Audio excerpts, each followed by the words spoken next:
The following is a paid program, and the views expressed do not necessarily represent the opinions of the management of this station or Pamel Broadcasting. And the views and opinions expressed by the hosts, guests, and callers of this program are solely their own. They do not represent or reflect the views, policies, or official position of ACA, its affiliates, or its staff. ACA does not endorse any statements made during this broadcast. This is 1 in 31 Autism Today, a presentation from Anderson Center for Autism. 1 in 31 Autism Today is a weekly show devoted to autism spectrum disorder. Good morning and welcome to Autism Today, 1 in 31, the weekly podcast on topics related to autism spectrum disorder. I'm your host, Eliza Bozensky, Chief Program Officer at Anderson Center for Autism, and I am very pleased to be speaking with actually guests that we've had our eye on for quite a while because we've known about your program for a long time. We have with us today Amanda Storer, who is the senior staff member and group leader for Autism on the Seas. And we have Ian Hockley, program director for Autism on the Seas Foundation. If you haven't heard of Autism on the Seas, I think you're missing out. It sounds like an incredible program, but also stay tuned because we're going to talk with Amanda and Ian today about all of that and answer any questions. Amanda, can we start with you? And I'd just like to have you tell us a little bit about yourself, your background, and what led you to doing what you do now with Autism on the Seas. Absolutely. So I started with Autism on the Seas in 2019. I found out about it. I am a physical therapist assistant by trade, and I have treated pediatrics for about 20 years now. And so I was working in a clinic and then one of the therapists at the clinic was a volunteer at the time for Autism on the Seas. And she said, "Hey, you love serving the community and the families in this community. And you also love to travel. So I think I have an opportunity for you that you would love." And so she kind of told me about it, and I was a little hesitant, but I said, "Okay, I'm going to try this out." So I applied. My first cruise as general staff was in 2019. I went close to home out of Galveston just in case I don't love it. I don't want to spend too much time and energy on it. And I was hooked. And so from that moment on, I was hooked into it. And then I became a group leader. And then was able to coordinate the families and the staff while we were on the cruises and the resort stays. And so, and since that time in 2019, I just completed my 27th cruise with Autism on the Seas. So, so I'm really excited about that. I still treat pediatrics physical therapy. But I also am a professor at a community college in a PTA program. So it allows me the opportunity to have my summers and holidays to be able to do Autism on the Seas more. So amazing. All because I love when people get opportunities like this because they say yes, even though they're not sure. That's actually kind of the foundation of my entire career here at Anderson. So I think that's fantastic that you just said, yes, let's see how it goes. And it's turned into this. How very cool. Yeah. Okay, Ian, same question to you. Can you just tell us a little bit about yourself and your background and what led you to Autism on the Seas Foundation? Sure, thank you. I really feel I've come full circle right now. I grew up in England, and after college, I trained as a chartered accountant, which in England is kind of like a CPA with Pricewaterhouse. I worked in a number of blue chip companies, all high finance stuff. My last job there was with IBM, and IBM relocated our family to the US in 2011. So I've been in the US for a number of years, and we moved to Connecticut. My youngest son, Dylan, he died in 2012. He was age 6. And I left IBM and actually started a small foundation in his memory, Dylan's Wings of Change. And I was there until a couple of years ago. And I left them and I began volunteering as program director for Autism on the Seas Foundation almost immediately. My girlfriend and I had seen the program on cruises. We were on vacation and we thought, oh, what's that about? We should check that out. And we find out that the head office is the next town over from us in Connecticut. So it's just so close. But when I say full circle, Dylan had autism and his name means son of the sea. So I just feel like I'm where I'm meant to be in life. And my job now is to grow the foundation to help as many families as possible who are in desperate need. Our clients, our families really have nothing. They're not able to access the program, to get them a respite grant so they can access this program. About once a month, I will self-fund and join a cruise. I love going on cruises, and to time it and position it that Autism on the Seas are on that cruise, so I can meet other families, talk about the foundation, promote it to other cruisers. There are so many cruisers you just run into that say, Team Orange, I've seen them before. What's all that about? And it just sparks a conversation about everything that Amanda and her team and what my team are trying to do. Fantastic. I'm very sorry to hear about your loss, but I appreciate you being open about that part of your story, because so many times when I'm talking to people on the podcast, there's always something personal. It could be a profession that you sort of went into not knowing it would become sort of a personal thing. Sometimes it's something that, sort of occurs in your life that's unexpected, that becomes almost a calling. Or like you realize later, maybe, this is where you're supposed to be, meant to be. So I really do appreciate both of you being here and being willing to talk openly about your experience and what led you here. I'm going to throw it back to you, Amanda, just to tell us, let's introduce us to Autism on the Seas and Team Orange, and what is it? Yeah. So Autism on the Seas, we started in 2007. And so just providing vacation assistance to families with children and adults with special needs. And so predominantly, focusing in on autism, because a lot of our volunteers had specialty, certifications and things like that would deal with autism, but has since evolved into really any need that is above and beyond what the cruise lines or resorts can offer.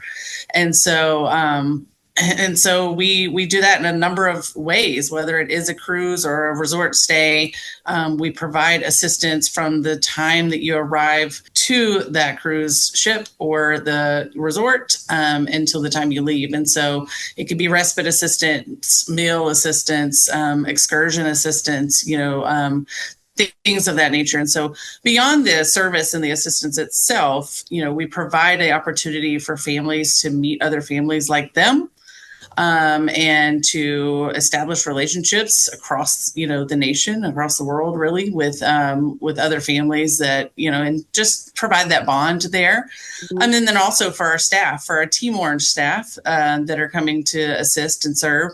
It's a way for them to network within their communities as well. So we have therapists, we have, teachers, and, just all the people that are coming alongside these families can also establish bonds and friendships with one another and network with one another. And so not only is it creating, stronger families, it's also creating our stronger workforce and people out in the community and professionalism and things of that nature. So there's just a lot of things that we see that are benefits of our programming. So it sounds like it. And you're touching on so many things that ring true for me when I think about the conversations that I've had over the years working here at Anderson with families. You're touching on initially just knowing that there's something out there, that the answer is not, no, you can never go on a cruise. No, you can never enjoy a tropical or resort-based vacation. So debunking that myth right away.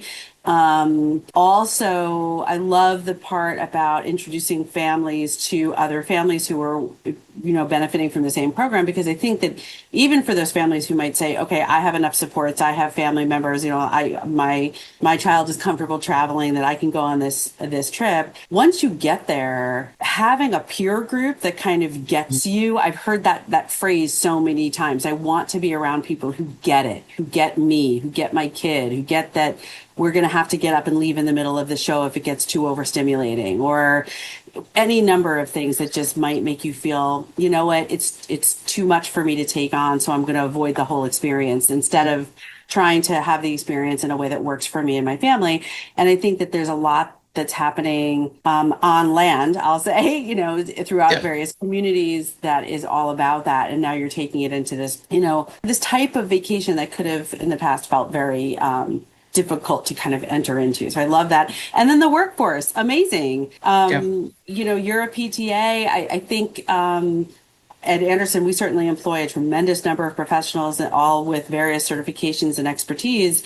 But so many people are used to, like, I can work in a doctor's office or a hospital or a clinic or a preschool or a residential school, but not that many people are thinking I can take my skills and my certification and apply them in this incredibly different setting that also might just be a match for me. So you're like doing all of that, and I'm sure lots more, but I just wanted to reiterate that because everything you said, like I said, really rings true to a lot of the things that families tell us are things they wish they had the opportunity to do more of. Awesome. Real quick, Amanda, and then we have to take a break, and then we're going to get to you, Ian, in a second. How was any of the development of this program or the ongoing kind of evolution of it connected to things that are going on, like, for instance, in airports and on airlines, like as that part of the travel industry looks to be more autism and neurodivergent supportive or aware? Do you guys do any cross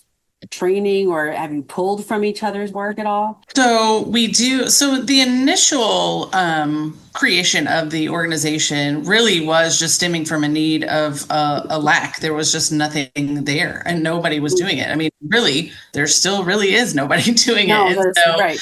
To this capacity. So what we're doing, and so, but the need was, it was shown that there was a lack in the service opportunities available for families with disabilities to travel. And so it was started to kind of fulfill that need. And as more and more awareness has grown and advocacy in areas of other, travel, such as, airlines and things like that, we have partnerships, and some of our staff will go and assist in those partnerships with the flight options and at the airports and things across the nation. And so that's really neat that we're able to partner with organizations that are doing that. And send our staff who are kind of already trained in how to, deal with some of the travel issues that we find in cruising and in the resort stays. And kind of apply those to the airport scenarios as well. And so we do have partnerships and then already in place for those. And then, we're always excited to hear when, different entities or resorts are trying to become more autism friendly or autism certified or, different things of that nature. And what does that look like for us? And so we are, we're constantly looking at, could this mean a future partnership with those entities as well and those businesses? So it's really exciting to see when you hear of the positive, things that are occurring on the end of really just advocacy in general, and how that could affect our future. I think it's great. I think that the more we can branch out and then make connections with each other, the fewer gaps we're going to see, because it really is sort of a start to finish experience. But if you need support, you're going to need it all the way through for a lot of individuals and their families. So I love hearing that. And you get those families, kind of like me, that I was like, well, I'm going to go closest to home, my home port. Mm-hmm. You get those families the same. They're like, I'm going to go close to home. And then they try it and they're like, okay, so maybe we can branch out a little bit. Maybe I want to see something else. Maybe I want to go out of a different port.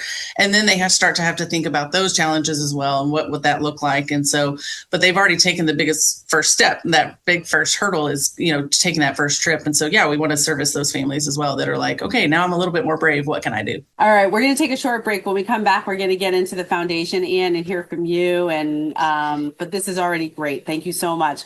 Amanda Storer and Ian Hockley from Autism on the Seas and Autism on the Seas Foundation. I'm Eliza Bozensky. This is 1 in 31 Autism Today, and we'll be right back. To every referee, umpire, and judge in high school sports, we want to say, we see you. We see everything you do for us that goes unnoticed. We see the positive role models that you are. We see the way you get unfairly criticized just for doing your job. The truth is, we couldn't play without you. So thank you for investing your time in us. Thank you for protecting the integrity of the game, no matter what. We hope you always know how much we appreciate you. Because without you, this is just recess. It's not really a game. Thank you for always making it possible for us to play the sports we love. Want to serve the students in your community? Sign up to become an official in New York at highschoolofficials.com.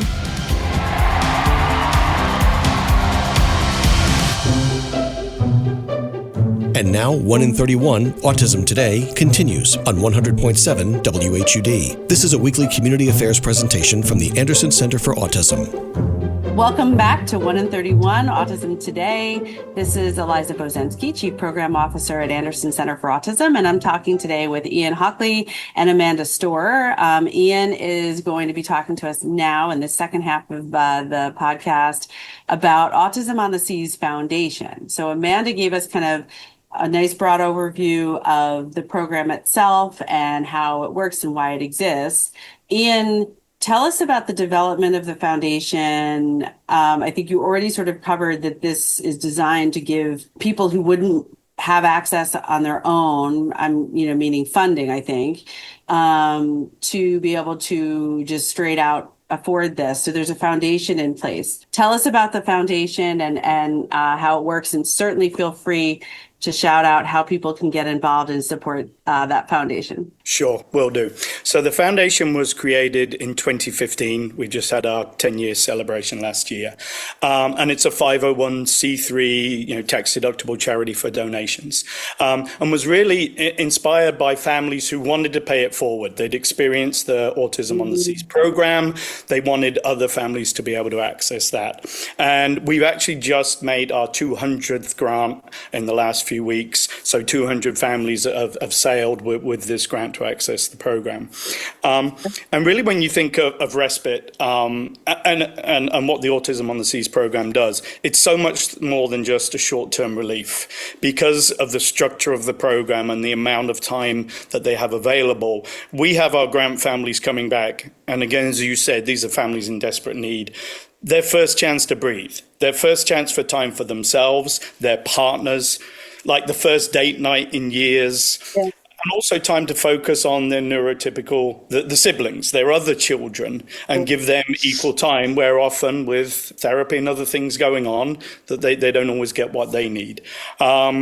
And some stories we just recently had come back from a mother who reconnected with her son because she saw him in a different light. All she'd seen him was in therapy and driving him around, but she saw him in a relaxed environment, fully taken care of. And over the years, we've spent about $250,000 on the program, on the grants. But we're not just buying vacations for people. I think that's the most important thing we try and stress.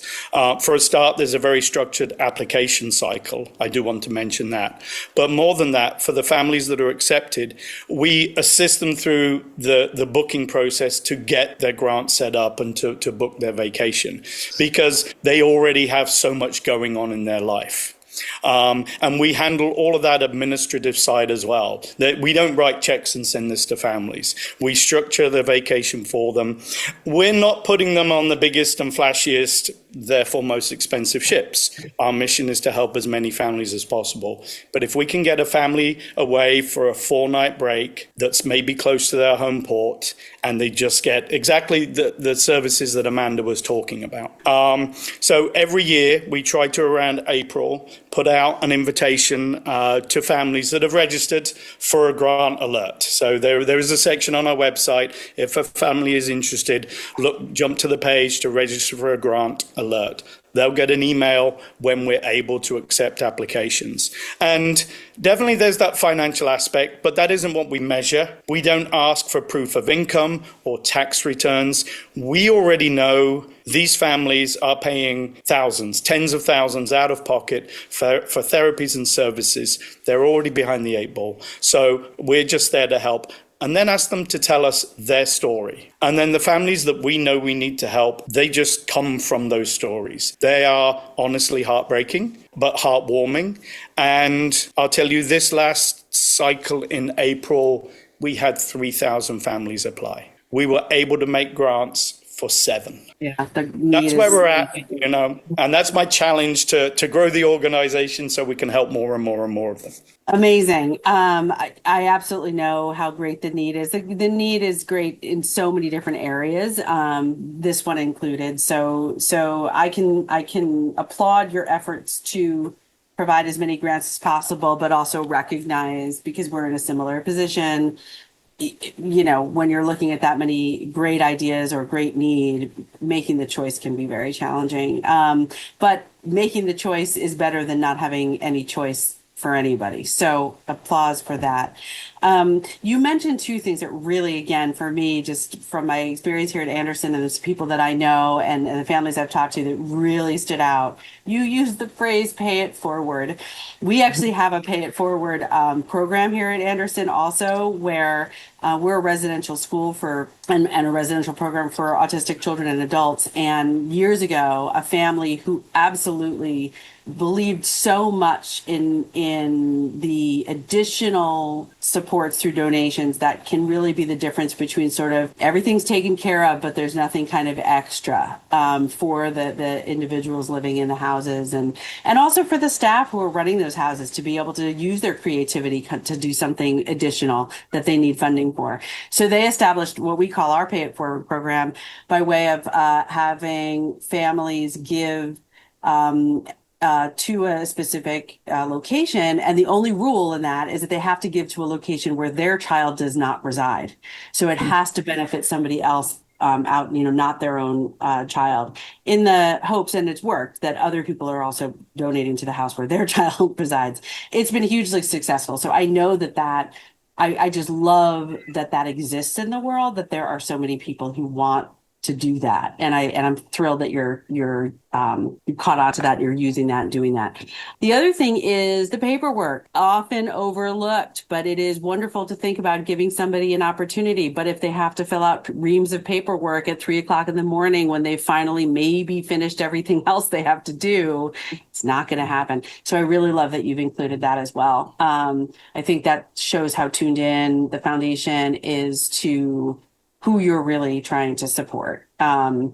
It just doesn't work any other way. So that's beautiful to me. I'm curious, we only have like 3 minutes left, and I would love to talk to you both for much longer, but just if there's, for either of you, if there's a specific story or experience that just stands out to you that just, hits you right in the heart, like in terms of a reminder maybe, or something that you tell new people coming into the team, this is why we do this. Do you want to share, either of you want to share something like that?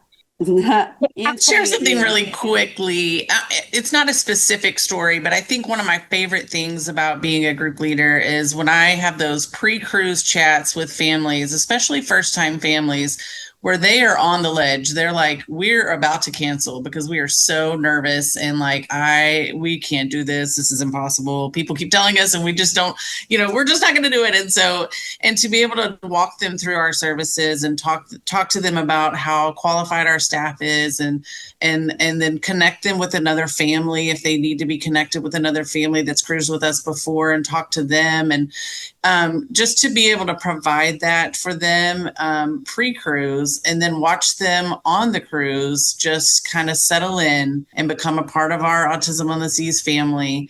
And then by the end of the cruise, they are sold. And they're like, this is the best thing we have ever done. And we did not imagine that it would go this way. And I can tell you that I have more of those success stories than anything. And those are my favorite. And so I love those first time families that are on the fence, and they're very fearful, and they come out on the other side, and they really are so grateful and thankful that they found this. And so that's what keeps me coming back. It keeps our staff coming back. We have repeat staff that come back again and again and again. And, there's got to be something to it when you continue to have families and staff that continue to come back. So we're doing something right. So that's really great that we have that. And so that's my favorite thing. And so. Great. I can see why. I mean, having that kind of sort of really life-changing impact on not just an individual, but often an entire family. And maybe even beyond that, if they go back and tell those naysayers who were trying to talk them out of it, how amazing it was, maybe those people will also choose to take advantage of the opportunity. I get to sit in a very unique position because I meet families all the time. The world is changing for the better, thank goodness. Maybe not in every single way you can imagine, depending on where you are, but in terms of the awareness and the interest of businesses and the tourism industry specifically, really looking for ways to be inclusive of far more people than it used to be. I see that changing for the better almost on a daily basis. And the two of you today have helped remind me that it's changing even out there on the oceans as well, and giving me a reassuring feeling that young people coming into the workforce are finding their own ways, and are going to stick with it. It's amazing. I want to give you both, I know, Amanda, Autism on the Seas, if you want information, the website is autismontheseas.com. Very straightforward. Yes. Lots of information, scheduling, pricing, booking, what's included, all sorts of information on there. Ian, where would you like people to go to get more information or to possibly consider a donation to Autism on the Seas Foundation? Sure. Our website is our initials, AotSF.org. But if you Google Autism on the Seas Foundation, you'll get right there. Get right there. And the same goes for Autism on the Seas. If you Google it, it comes right up. Thank you both, Yes. Amanda Storer and Ian Hockley. It's been a great conversation. I hope lots of people take advantage of the opportunities you're providing and get more involved, because you're making a difference, obviously. And it sounds like a fantastic time. So thank you so much. Thank you for having us. This is 1 in 31 Autism Today. I'm Eliza Bozensky from Anderson Center for Autism. And remember, Anderson cares. You've been listening to 1 in 31, Autism Today, a weekly presentation from Anderson Center for Autism. Join them for another edition of the show next weekend.